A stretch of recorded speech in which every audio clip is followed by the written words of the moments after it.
Buongiorno e bentornati con il nuovo appuntamento con A voi la linea. È più di 100 milioni di euro il valore della manovra dell'assestamento annuale di bilancio approvata dal Consiglio regionale. Fondi importanti per la scuola e per la sanità, oltre a un importante capitolo legato all'Ausacorno. Assessore Zilli, quella approvata ieri dal Consiglio è una manovra importante, un assestamento di bilancio importante da più di 100 milioni. Sì, siamo molto soddisfatti per questa approvazione da parte del Consiglio regionale, una manovra che va a destinare risorse importantissime in tutti i comparti strategici della nostra comunità, dalla sanità alle attività produttive, alle infrastrutture, al lavoro e anche al settore culturale. Una importante parte di questi 100 milioni è destinata all'Ausacorno. Finalmente mettiamo una pietra tombale sulla situazione attuale che aveva lasciato in stallo quell'area per troppo tempo. Con questa decisione possiamo porre le basi per lo sviluppo di un'area strategica non soltanto per la nostra regione, ma direi senza problemi di smentita per tutto il nord-est.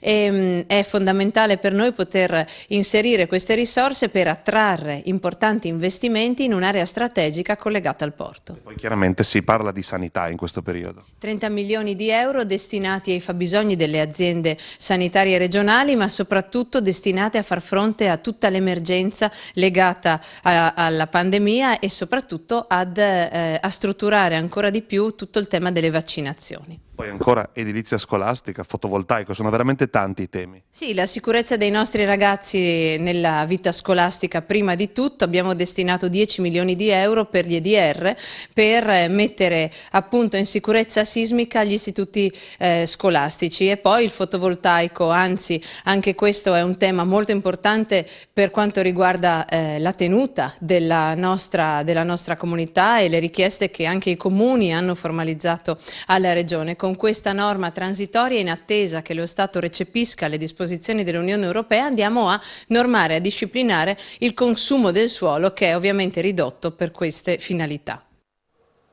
Ed è aspettato al quartetto newyorkese Broken Shadows aprire a Cormons il festival Jazz, Wine and Peace.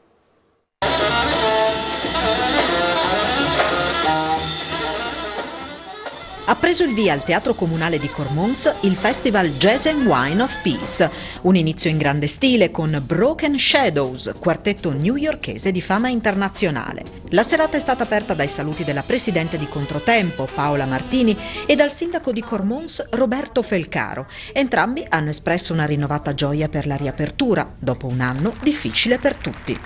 Abbiamo iniziato oggi con la 24esima edizione di Jazz and Wine of Peace, un'edizione molto speciale perché è l'edizione della ripartenza e siamo partiti con una bellissima presenza di pubblico dall'estero, in particolar modo dall'Austria.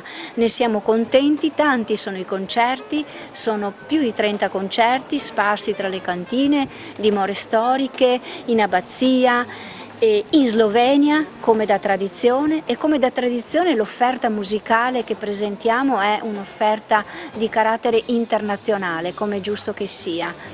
E il tempo oggi non è stato dei migliori, ma è previsto un weekend bellissimo, quindi sarà ancora di più piacevole godere di questo paesaggio.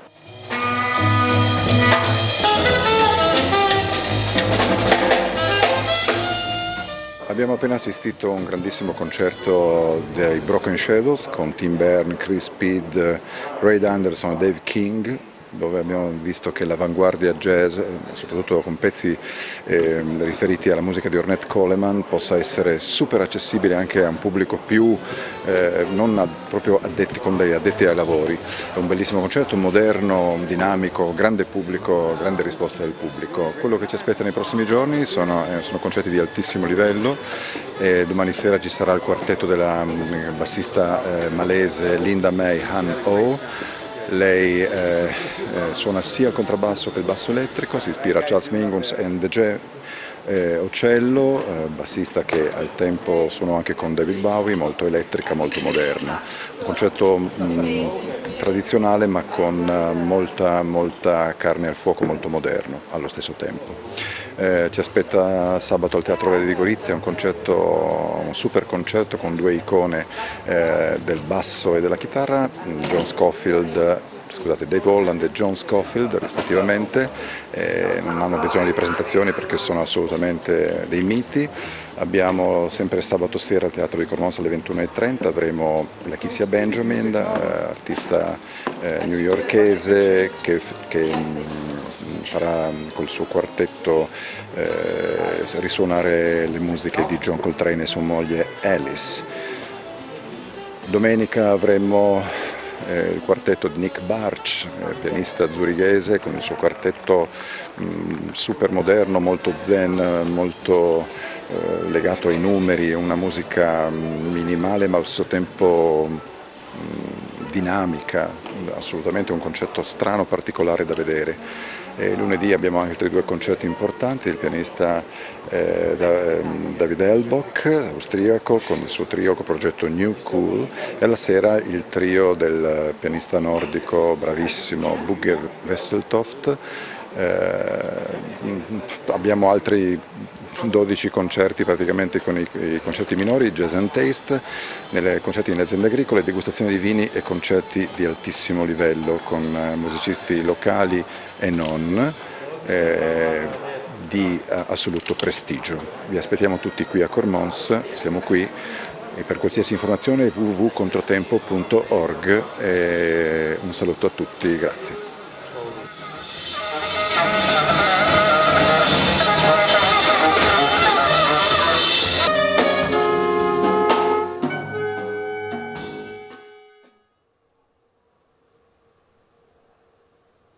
È inaugurata questa mattina nei civici musei del Castello di Udine la mostra fotografica Carnia 1960-1975 del tolmezzino Giovanni Nogaro.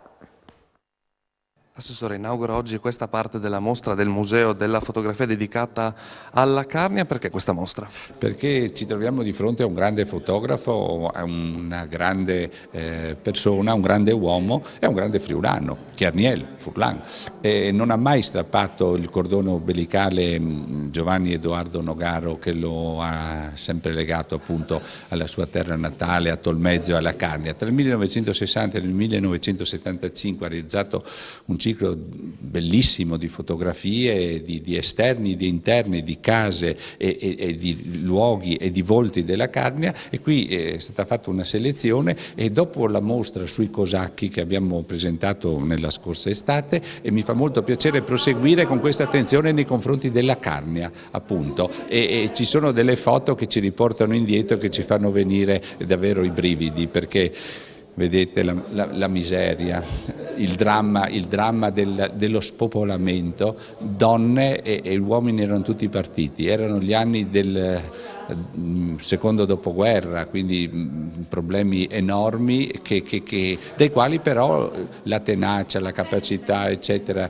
dei carnici e dei friulani hanno consentito, ecco, di ricostruire, di procedere. Arriviamo fino al 1975, nel 1976 ci fu il terremoto, quindi tante di queste immagini non sono più visibili. Chiaro che sono mutate anche le circostanze, ma anche i luoghi stessi hanno subito delle trasformazioni, quindi anche una mostra interessante per l'aspetto documentale che consente di apprezzare.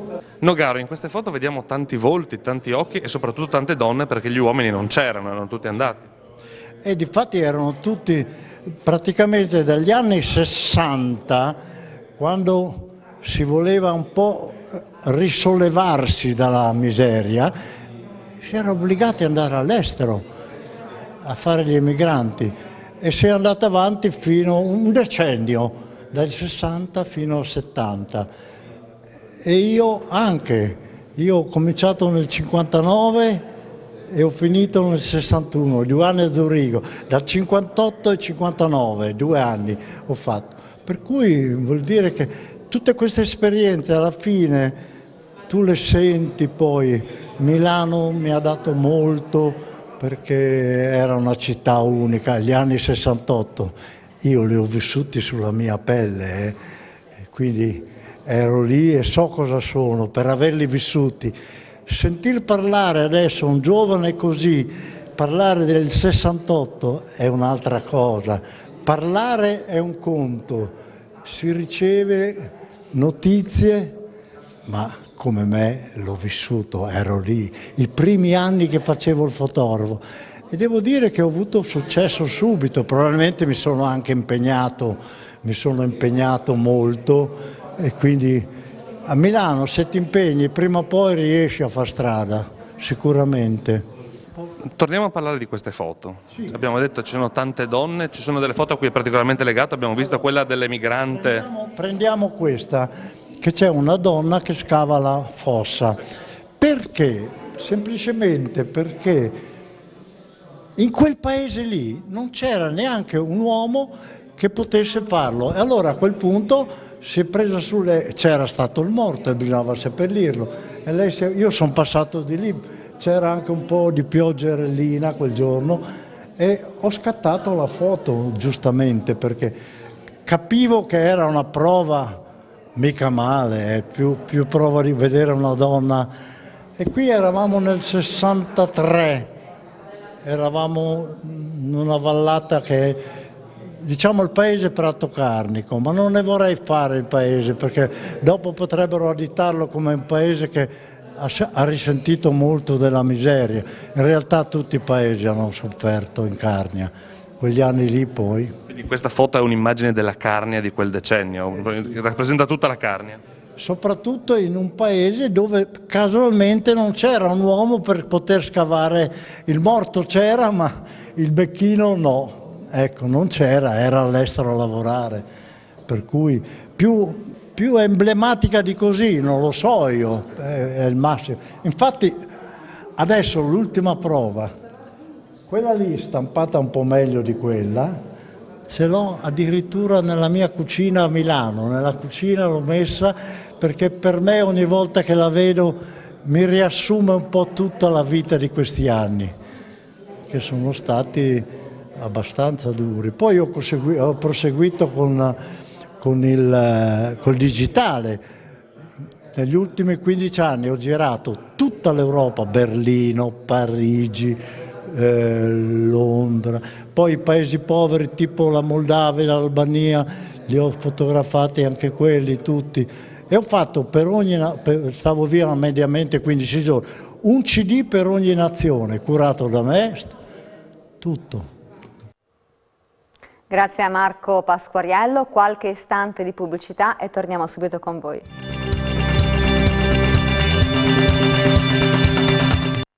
Rieccoci con A voi la linea, andiamo adesso a Rivignano dove oggi si celebra il santo patrono San Giovanni Paolo II, scuole chiuse soprattutto celebrazioni religiose, ma anche una mostra dedicata a Papa Wojtyła che rimarrà aperta sino al 7 di novembre nel Duomo di Rivignano. Ci colleghiamo con Daniele Paroni.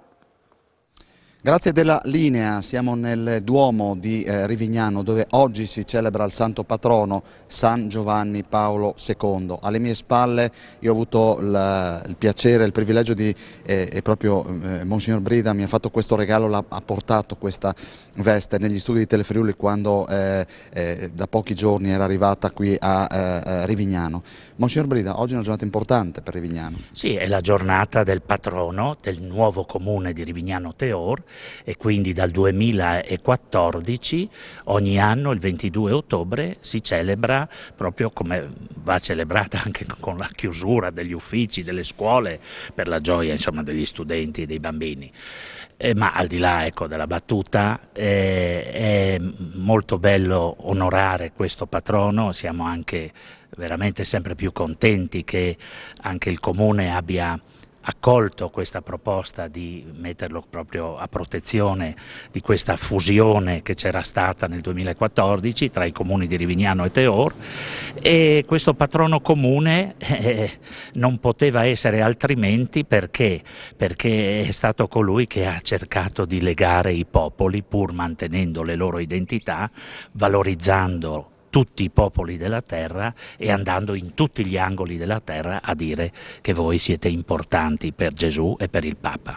Monsignor Brida, fino al 7 di novembre qui sarà possibile, Rivignano lo sappiamo, la conosciamo bene, è una comunità aperta, il Duomo è aperto perché c'è una mostra. Sì, ogni giorno il Duomo è sempre aperto tutto l'anno dalle 7 del mattino alle 7 di sera e quest'anno abbiamo proprio la gioia di avere tra noi dei pannelli di una mostra che è stata fatta in tante parti d'Italia e per onorare proprio il patrono e parla un po' della sua vita, dalla sua nascita fino al suo pontificato e tutti i gesti che ha fatto e anche con, diciamo così, dei suoi interventi, naturalmente in sintesi, con le fotografie relative che ci parlano proprio anche del magistero di questo grande Papa che non dovrebbe essere dimenticato, soprattutto per almeno la mia generazione, le tante generazioni che lo hanno conosciuto di persona.